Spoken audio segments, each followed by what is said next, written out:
मैं जिस तरह हमेशा एज बायसीते student of political science future के अंदर मोदी साहब के ऊपर लोग पीएचडी किया करेंगे कि किस तरीके से a चाय वाला has taken the country to the next level. It's amazing. It's an amazing story to be told. तो second करूंगा कि the next 21st century is Asia century. Sun will rise from the east. इसमें कोई शक नहीं है. मैं इसको second करूँ. शीमा साहब, मैं समझता हूँ it's a remarkable event today, जो जिस तरीके से चीजें आज सामने नजर आ रही हैं, डिप्लोमेसी, बल्कि इस डिप्लोमेसी को नया नाम दिया जा रहा है मोदी डिप्लोमेसी। मोदी डिप्लोमेसी इसको कहा जा रहा है, नया नाम है, और इंडिया वे इसको नाम दिया जा रहा है, जिस तरह कहा जाता है अमेरिकन वे और चाइनीज वे, सो इंडिया वे। तो मैं जो इस पे बात करना चाहूंगा कि आज हो क्या रहा है भारत के अंदर इस वक्त। जो मुझे सबसे ज्यादा चीज जिसने स्ट्राइक किया है वो ये है कि आज जो अमेरिकन मीडिया है वो सबसे ज्यादा आज जो यहाँ पे खबर चल रही है कि America has already given their go ahead for the seat for India in a permanent seat in a security council. उसकी सपोर्ट उन्होंने दे दी है। अब पता नहीं how the China and Russia is going to behave.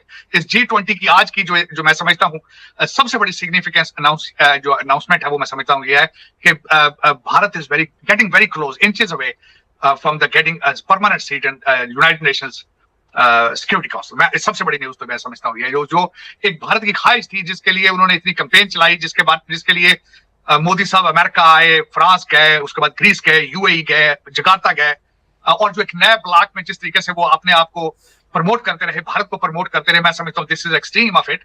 और जिसकी वजह से उन्होंने वो जो उनका एक अल्टीमेट ऑब्जेक्टिव था, उसके how close they are getting to that, उसकी एक तो सबसे बड़ी आज सिग्निफिकेंस मैं ये समझता हूँ वो है।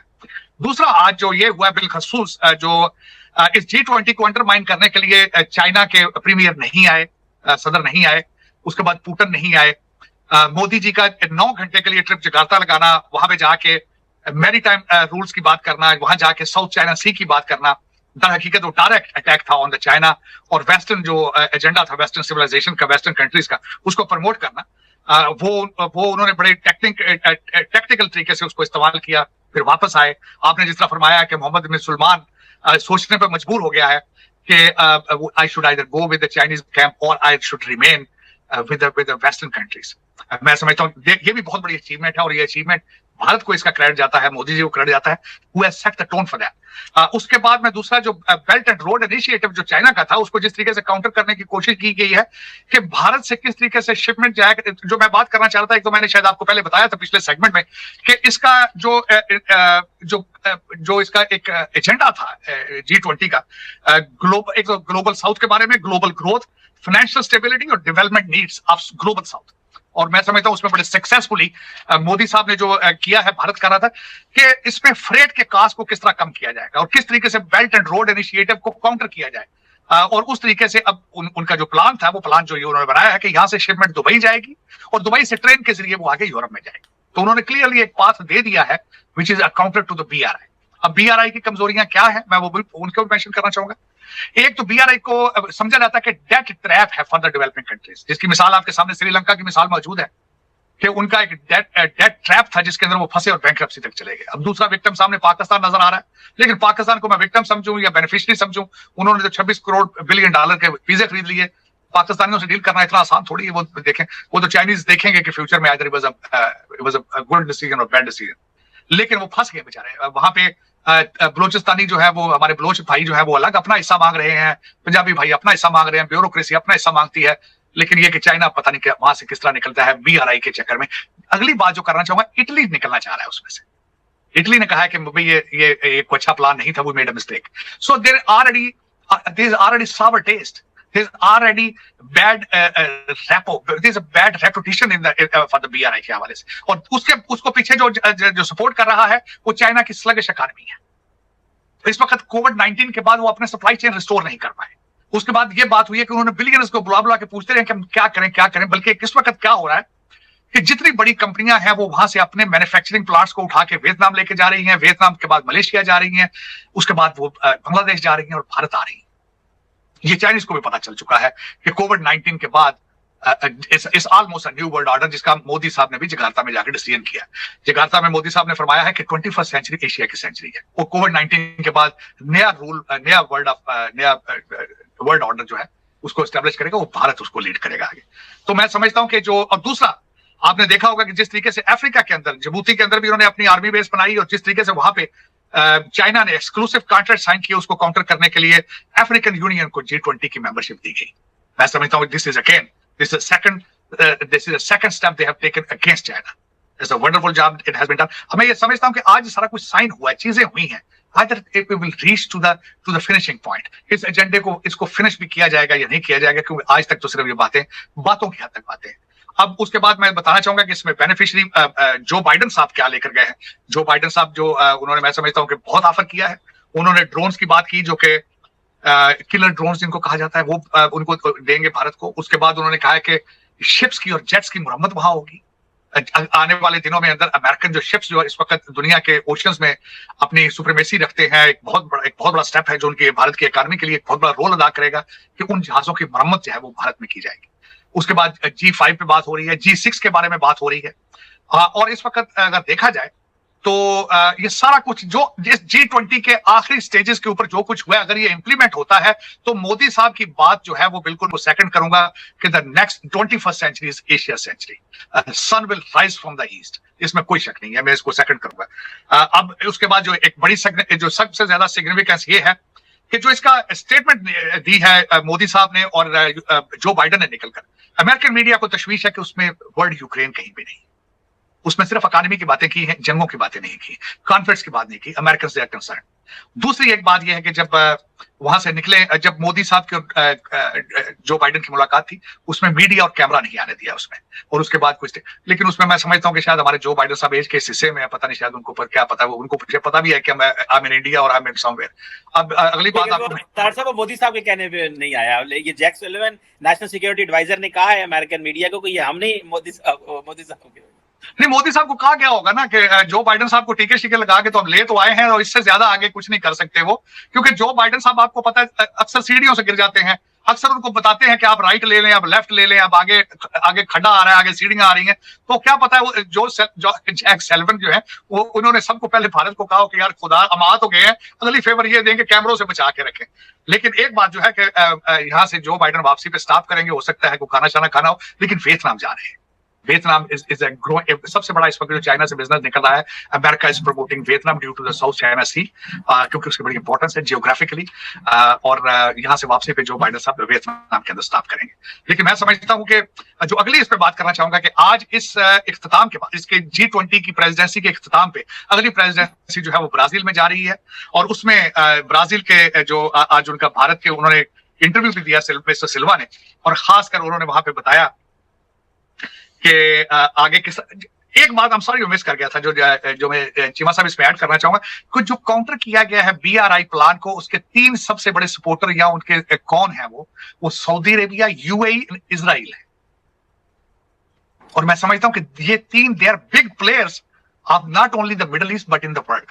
यहाँ पे मैं अर्ज करना चाहूंगा कि यूक्रेन वार के बाद सबसे ज्यादा जिसकी इकोनॉमी ग्रो की है वो सऊदी अरेबिया की है। 8.7% उनका रेट था इकोनॉमी ग्रो का, क्योंकि रशिया के ऊपर एम्बार्गो था तेल का, और उसका सबसे ज्यादा फायदा सऊदी अरेबिया ने उठाया। दूसरे नंबर पर कुवैत ने उठाया उसका फायदा, और UAE भी उसमें है। और इसराइल का आपको पता है कि उनकी इस वक्त टेक्नोलॉजी के लिहाज से और उनकी क्या उनका फ्यूचर है।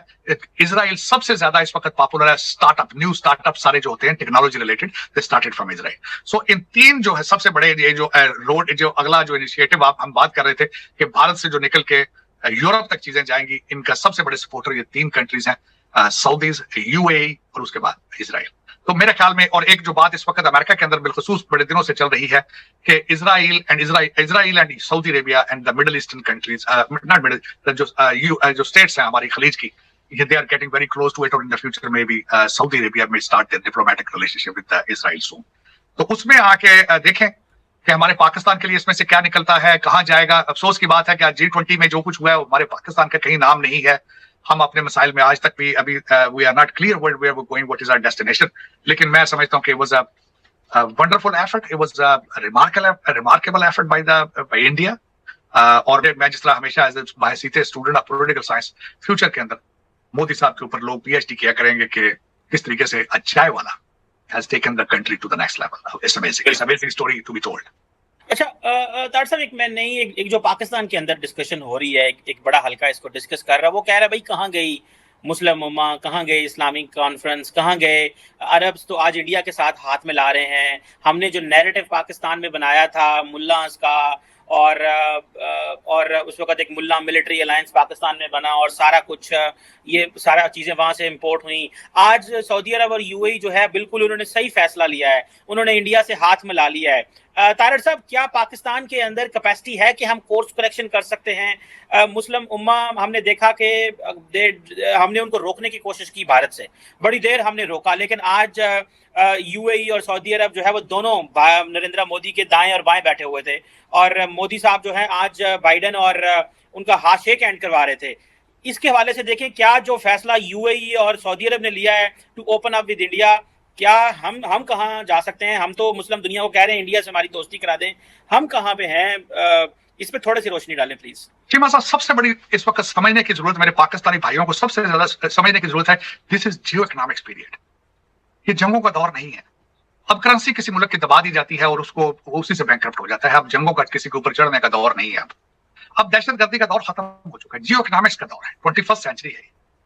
अगर आप ह्यूमन कैपिटल के ऊपर इन्वेस्टमेंट नहीं करेंगे, ह्यूमन रिसोर्स के ऊपर आप इन्वेस्टमेंट नहीं करेंगे, इस वक्त भारत के, अगर मुझे कहा जाए तो मैं एक किताब लिख सकता हूं कि what is their future and how they will manipulate और how they can say that this century is the India century और एशिया सेंचुरी, किस तरीके से वो कह रहे हैं। इसके पीछे सिर्फ एक चीज है, तालीम है, इसके पीछे वो कुछ भी नहीं है। आपको ये समझने की आज जरूरत है। मैं बताना ये चाहूंगा कि इस वक्त जो सऊदी अरेबिया के हवाले से जब मैं बात करूं, हर मुल्क अपने फाइनेंशियल इंटरेस्ट बेस्ड डिसीजन ले रहा है, हर कंट्री। अब वो छोड़ दें आप कॉन्सेप्ट मुस्लिम उम्मा का कॉन्सेप्ट टर्की की ऑटोमन एम्पायर के बाद मुस्लिम उम्मा का कॉन्सेप्ट खत्म हो चुका था। अब मैं उसकी मिसाल देना चाहता हूं आपको। हमारे अमीरुल मोमिनीन ने यूनाइटेड नेशंस के अंदर इस्लामोफोबिया की स्पीच दी और उसके बाद एक सिलसिला शुरू हो गया। एक कभी टर्की कहता है कि अरबों से हम लीडरशिप यहां ले आए, तैयब अर्दगान की भी ख्वाहिश है कि वहां आगे निकल कर जाए।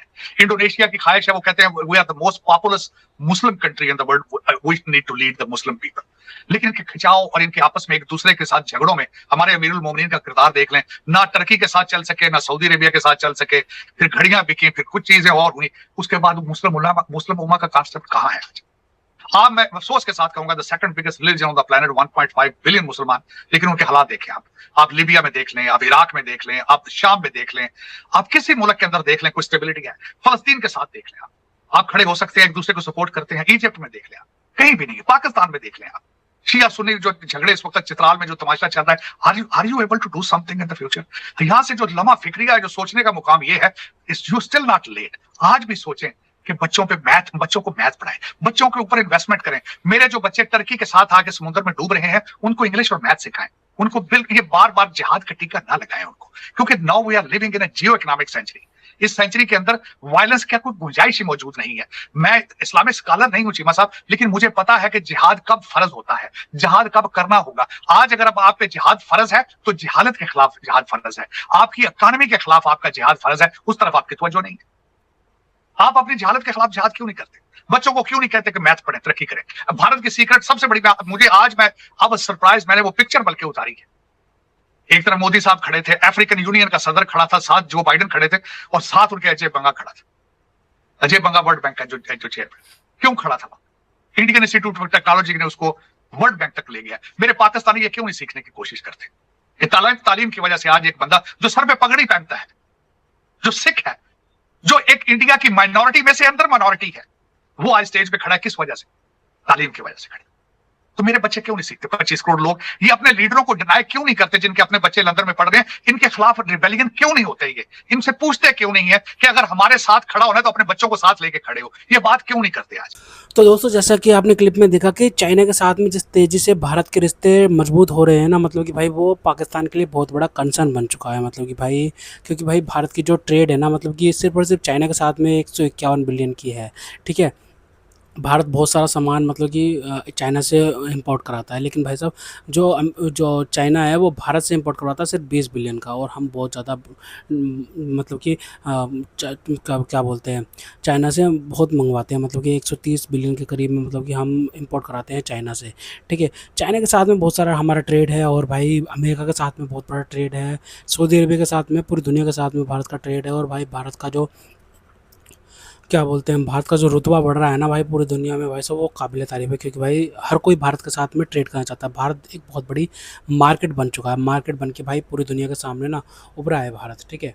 तो भाई क्या बोलते हैं, और पाकिस्तान जो है, पाकिस्तान क्या मतलब कि कैसे उभरा है, आतंकवाद से उभरा है, ठीक है भाई। सो आतंकवाद फैलाता है वो, ठीक है, और वो सिक्योरिटी बांटते हुए उसकी पहचान ये है। भारत सीईओ बनाता है और अमेरिकन कंपनीज में सीईओ लगाता है, और पाकिस्तान जो है उस मतलब कि सीईओ क्या वो किसी कंपनी में क्या अपनी कंपनी में लगाता है, अपनी जो आतंकवादी की फैक्ट्री बना रखी है उसी में सीईओ बनाता है। वो भी किस तरीके के मरकज क्या बोलते हैं वो मौलाना बैठाता है, उनको फिर लोगों के खिलाफ भड़काता है, ठीक है। तो भाई भारत और पाकिस्तान में ये फ़र्क हो गया है, ठीक है भाई। तो लेकिन जो पाकिस्तान क्या बोलते हैं अ, क्या बोलते हैं, इंडिया और चाइना का ट्रेड है ना, मतलब कि वो 151 बिलियन का है। और भाई भारत का जो क्या बोलते हैं, जो भारत जो इंपोर्ट कराता है ना वो 131 बिलियन का, मतलब कि भाई भारत इंपोर्ट कराता है चाइना से, ठीक है। और जिस तरीके से भाई अमेरिका भारत को मतलब कि भाई यूएनएससी की परमानेंट सीट के लिए मतलब कि सपोर्ट कर रहा है ना अमेरिका, मतलब कि अमेरिका भी चाहता है कि भाई भारत आ जाए। और क्या बोलते हैं, चाइना भी अब ये सोच रहा है भाई, चाइना ये डंका डालता, सबसे बड़ा डंका ना चाइना ही डालता था, यूएनएससी की सीट में भारत को नहीं पहुँचाया जाए भाई, किसी भी तरीके से भारत को रोका जाए। बस चाइना क्या बोलते हैं, चाइना बस यही चीज़ सोचता था कि भाई भारत को नहीं डालना, क्योंकि भाई हमें मतलब कि भाई जब क्या बोलते हैं पहले प्रधानमंत्री बने थे जवाहरलाल नेहरू, तो उन्हें भी ऑफ़र आया था भाई साहब यूएनएससी की तरफ से कि भाई आपको हम परमानेंट सीट दे रहे हैं, भारत को परमानेंट सीट देने का मतलब कि ऑफ़र आया था। लेकिन भाई साहब उस समय चाचा नेहरू ने मतलब कि हिंदी चीनी भाई भाई के चक्कर में वो उस सीट पर लात मार दी, ठीक है वैसे। और वही वो क्या बोलते हैं, चाइना ने मतलब कि ग्रैब कर ली थी वो सीट, ठीक है। उसी का खामियाजा आज भी हम भुगत रहे हैं भाई साहब। ये वही चाचा नेहरू है जिसने कहा था कि भाई हमें भारत को तो भाई ज़रूरत ही नहीं है, मतलब कि भाई आर्मी की ज़रूरत ही नहीं है, हमारी पुलिस फोर्स काफ़ी है। और फिर उसके बाद में चाइना ने हमारी कितनी लद्दाख की मतलब कितनी बड़ी ज़मीन हथिया ली थी, और हथिया के बैठा पड़ा है अभी भी, जिसे अक्साई चीन कहा जाता है, ठीक है। तो ये बहुत बड़े-बड़े फैसले थे जो कि मतलब कि भाई साहब लिए, और भारत को अभी तक भुगतना पड़ रहा है, ठीक है भाई साहब। जो चाइना है वो अभी भी भारत के अरुणाचल प्रदेश में मतलब कि दावा ठोकता है, लेकिन भाई अब चाइना का जो रुख है वो बदल चुका है। चाइना अब सोचता है कि भाई भारत को अगर हम साथ में ले आते हैं तो भाई बहुत ज़्यादा उपलब्धि वाली बात हो जाएगी, और पाकिस्तान से तो हमें कुछ मिलने वाला नहीं है, चाइना सोच रहा है। चाइना ने अभी मतलब कि 20 बिलियन कुछ करीब में पाकिस्तान से वापस भी मांग लिए, ठीक है। मतलब कि ये दर्शाता है कि भाई भारत के साथ में रिश्ते जो है ना, मतलब कि क्या बोलते हैं चाइना के, मतलब कि बहुत अच्छे होने वाले हैं, और भारत और अमेरिका के साथ में भी बहुत अच्छे होने जा रहे हैं भाई। अमेरिका ज़्यादा कितने दिनों तक भाई, मतलब कितने दिनों तक मतलब कि भारत से वैसे रिश्ते ख़राब कर सकता है भाई साहब। अमेरिका भी अफोर्ड नहीं कर सकता भाई भारत के रिश्ते क्या भारत के साथ में रिश्ते ख़राब करना, क्योंकि भाई अमेरिका जो है, अमेरिका के अंदर इलेक्शंस होने वाले हैं, ठीक है। वैसे मिड टर्म इलेक्शन होने वाले हैं, और अब अमेरिका बिल्कुल भी नहीं चाहता कि अमेरिका क्या भारत से मैच करा जाए, ठीक है। वैसे भारत से उलझा जाए, क्योंकि वैसे उसकी उनके वोटर्स हैं जो कि वैसे इंडियन अमेरिकन्स लोग हैं जो वोट डालते हैं ट्रंप को, और भाई साहब अमेरिका में वोट डालने का अधिकार है उनको, और भाई वो वोट डालते हैं। तो भाई चाइना तो अमेरिका भारत से दुश्मनी मोल नहीं लेना चाहता भाई, क्या बोलते हैं अमेरिका, ठीक है। तो भाई भारत के अब रिश्ते रशिया के साथ भी तगड़े, रशिया के साथ तो तगड़े ही हैं, लेकिन चाइना और अमेरिका के साथ में खासकर ये हुए हैं। और पाकिस्तान की इस चीज़ से ना मुश्किलें बढ़ गई हैं कि भाई भारत के अगर रिश्ते अमेरिका और चाइना माई बाप से, मतलब कि पाकिस्तान के माई बाप तो है ना भाई वो चाइना और अमेरिका, अगर उनके माई बाप से मतलब कि भाई साहब दोस्ती हो जाती है भारत की, तो भाई फिर भारत तो भाई मतलब कि शक्ति बन जाएगा बहुत तगड़ी, मतलब कि वैसा सुपर पावर की मतलब लिस्ट में आ जाएगा भारत, विश्व गुरु के बनने के लिए आ जाएगा, ठीक है भाई साहब। और भाई आपको ये भी अपडेट देता रहूँ कि भाई भारत के अंदर जो डोमेस्टिक पॉलिटिक्स चल रही है भाई साहब, उसमें भाई धर्मेंद्र प्रधान जो है भाई उनका इस्तीफ़ा हो गया है, ठीक है भाई साहब। ये मतलब कि यूथ की मतलब कि एक तरीके से जीत है, और भाई साहब ठीक है चलो उन्होंने मतलब कि जो चीज़ किया मतलब, लेकिन भाई साहब जिस तरीके से नारे लगे थे भाई साहब भारत को क्या बोलते हैं मोदी को गालियाँ पड़ी थी उस प्रोटेस्ट में कांग्रेस जनता पार्टी के, और भाई साहब एंटी नेशनल्स घुस गए थे, और भाई साहब बहुत कुछ मतलब ये चीज़ है कि भाई अब हर चीज़ में मतलब ये प्रोटेस्ट करने लग जाएंगे हर चीज़ में। अब भाई प्राइम मिनिस्टर नरेंद्र मोदी ने बता तो दिया था कि भाई सब कोर्ट्स बनाने वाले हैं हम, फास्ट ट्रैक कोर्ट्स बनाने वाले हैं, और जो भी दोषी हैं उनको सज़ा मिलेंगी भाई साहब, और क्या चाहिए था।